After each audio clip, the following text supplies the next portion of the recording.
Welcome to ISE's Equity Index Weekly Outlook, a weekly outlook on ISE and other industry indexes, hosted by Patrick Ceresna, a derivative market specialist and investment manager with extensive expertise in options and the broader derivative markets. ISE trades options on more than 15 proprietary sector indexes, as well as broad-based indexes and a variety of licensed benchmarks. ISE continually enhances its trading systems and develops new index options products to provide investors with the best marketplace and investment tools to trade smarter. Hello and welcome to the ISE Equity Index Outlook for November 30th, 2009. This is Patrick Ceresna. As always, I want to start off with the S&P 500 using that Spider Exchange Traded Fund symbol SPY. And over the U.S. Thanksgiving holiday, there was the news out of Dubai about the defaults on the debt and so on, which has obviously spooked the markets and created one dramatic drop on the downside here. Very interesting place for that reversal to be actually coming from. It will be very, very important how the next week plays out. One of the things that we've been discussing was the fact that we were looking for a market topping formation to develop along this 110 to 112 area. We've been talking about it for months. The one characteristic that we want to emphasize is that at no point have we yet seen a topping formation develop, even though we're at the price action levels where we wanted to see it happen. Characteristics of topping formations is retesting previous lows, breaking down of lower to lower lows at certain points.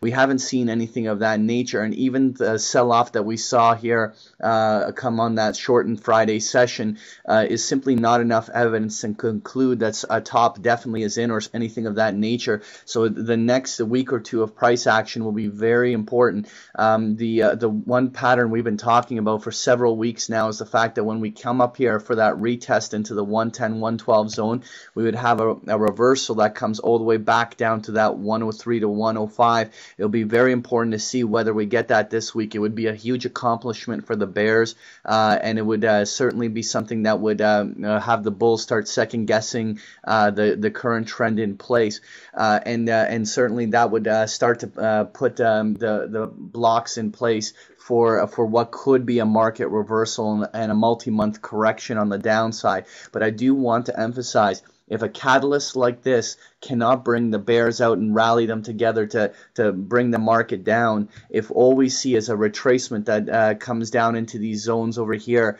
and then suddenly reverses back on the upside, it would be a massive accomplishment for the bulls, and it certainly would start putting to question that corrective move on the downside. So we're going to be very interested to see whether or not there could be that follow-through selling here. It's this next upcoming week is just going to play a very critical role in terms of the way things play out. Also, from a bigger picture perspective, we are now from a time frame perspective when this market should reverse, if in fact this is a secondary corrective move of the initial bear market that we saw in 2008. If we see this market holding up and still rallying into the past the first few weeks of January and December, then in fact we may have to revisit other perspectives in terms of where this market will go. But nonetheless, let's just start off with the next week, and we just need to see whether or not the bulls can dig in and hold it here, or whether the bears will take this all the way back down to that 103 to 105 zone. Next here, I want to take a look at the ISE US Regional Banks Index, which is the symbol JLO, and after a test into the 2050 focal point up above, creating this flagging formation that we were sort of discussing there in the last week, we've now seen that a reversal back on the downside here of the JLO with a strong red full-bodied candle.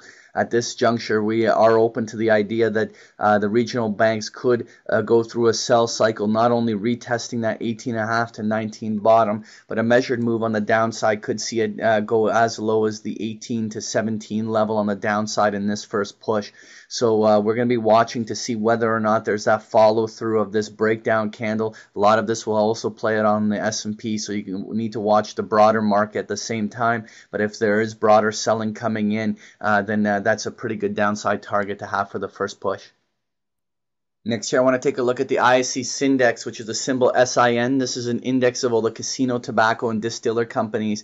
And one thing that we've been talking about was that double top that came in at that 112 to 114 area. Subsequently, after that first legitimate sell-off that stopped right in that 98 to 100 focal point, we've now seen a failed rally attempt, which pursued itself higher up into the fib retracement zones up in this zone marked by the blue box.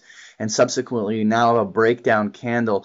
This is definitely looking to be a topping formation that could break down if in fact we have follow through selling in all the broader markets. The initial downside target that anyone could target would be probably around the 94 to 96 zone on the downside.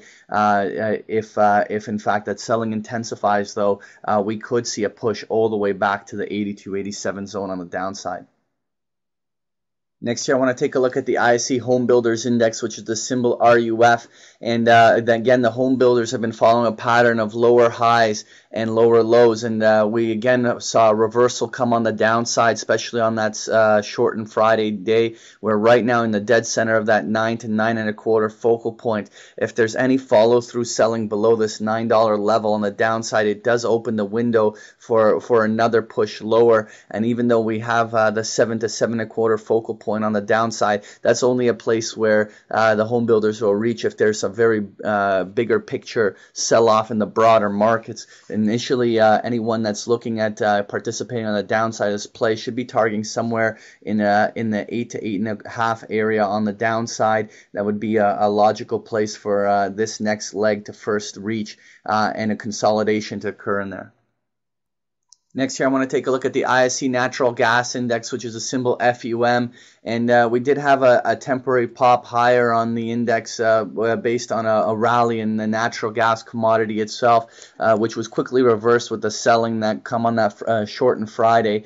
We're still looking for a topping formation that's developed here, and we're looking for a break of that neckline around that 95 level to indicate at least one more thrust on the downside. There isn't, even though we are looking for a completion of that move, it could end as early as the 85-90 zone on the downside. That's the zone where we would be targeting for a follow through. Again, the only way we target that zone is if the neckline breaks. So anyone that's taking this trade preemptively, understand if we don't have that breakdown below that 95-96 area where the lows are all put in, that downside target is not in play.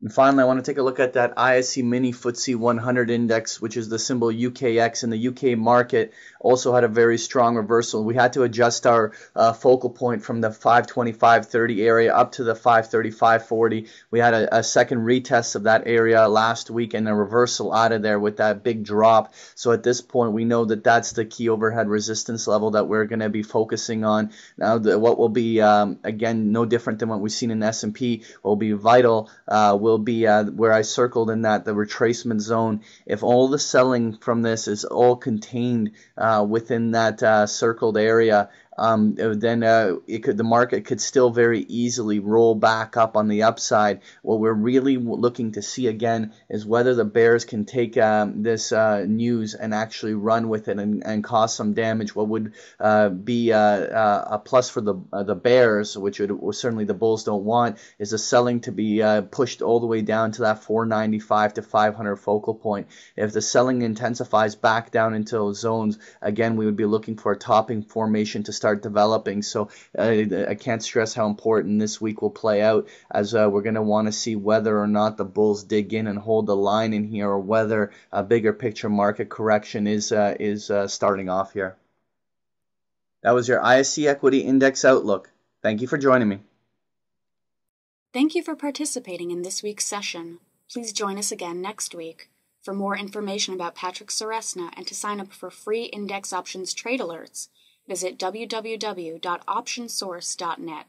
To learn more about ISE index options, visit us at www.ise.com/indexoptions.